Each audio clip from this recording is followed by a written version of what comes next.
Well, hi everybody. It's me again. And today we talk about, or now I'm going to talk about session number 2. So in session 1, we talked about the who. Who is coming and what do they really want? And so we delved in that and we have that answer. Now we focus on them to talk about the issues and the problems and the reason that they don't have what they want. What are the problems that they face? And usually that means identifying who the villain is, who's taking it away, who's keeping it from happening. If we know what they want and they don't have it, why don't they have it? So the first thing we're going to do is we're going to identify why they don't have what they don't have, right? Because if they had it, then they wouldn't come wanting it. So we're going to identify that. And then we're going to talk about 3 different issues that they have within this paradigm. We're going to talk about external problems, internal problems, and philosophical problems. And we're going to identify the reason they don't have their problem. I'm going to call that the villain.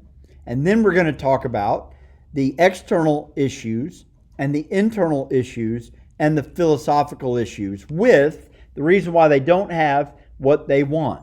So session 1, we identify the character and what they want. Session 2, we're going to identify why they don't have it and what problems that causes them externally, internally, and philosophically. So as we think about external problems, these are the physical, tangible things that we can see, taste, feel, touch. These are what happens outside of them and the problems that they have. So for instance, if they say, my marriage is in a wreck. Well, the external problems might be that one of the spouses continues to have an affair or affairs or keeps cheating on them in some way or doesn't give them the time that they need. That's an external problem. Maybe they have financial issues. That's an external problem.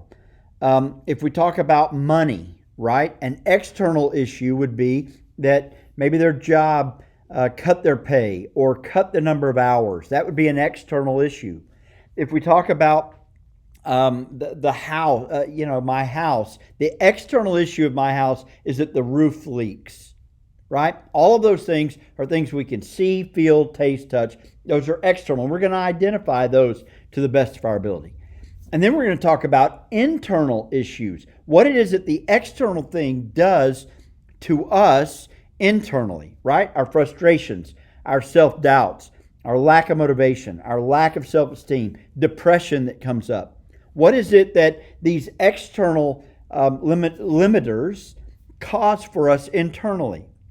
So when we talk about marriage and we have an external issue, right? My spouse is always working all the time, and when they're not, they go fishing or hunting or something else, and they just seem never to be around. That's an external problem. The internal issue may be that makes me feel like I'm not loved, right? That's an internal issue. Or if we have the external problem of money, right? And my job cut my pay, therefore that's the external issue.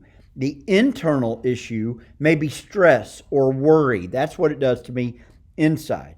If the external problem in my house is that the roof leaks, the internal problem is that now I don't feel safe. And what if it corrodes and what if that roof falls in? I don't feel a sense of safety in my house. That is an internal problem. So we're going to identify what it is that's causing the problem. What are the external issues that causes? What are the internal issues that causes? And then the last and perhaps the most difficult are the philosophical problems the bigger picture of why things aren't the way they are. When we talk about marriage in a bigger picture, we have this context of the philosophy of a lack of importance of marriage in our culture. And because the definition of marriage might have changed, therefore there's not that commitment that we have. Or maybe it's a commitment issue in our culture today. When we talk about philosophical issues, we're talking about the why. Why do we want what we want, and why is it important that we don't have it? And so those are philosophical kinds of discussions, and we want to identify external, internal, and if we can, we want to go deeper into the subject of the philosophical issue that surrounds that. Why we want to offer more than I made myself a note. Offer more than just the simple. I can't even read. Oh, the simple answer. Okay, I couldn't even read my own handwriting here. And if you can see my handwriting, you can see there's a reason why you can't read it. Okay, so that's going to be session 2. What's the villain? What's the problem? What's the external problem, the internal problem, and the philosophical? And we'll discuss that in session 2.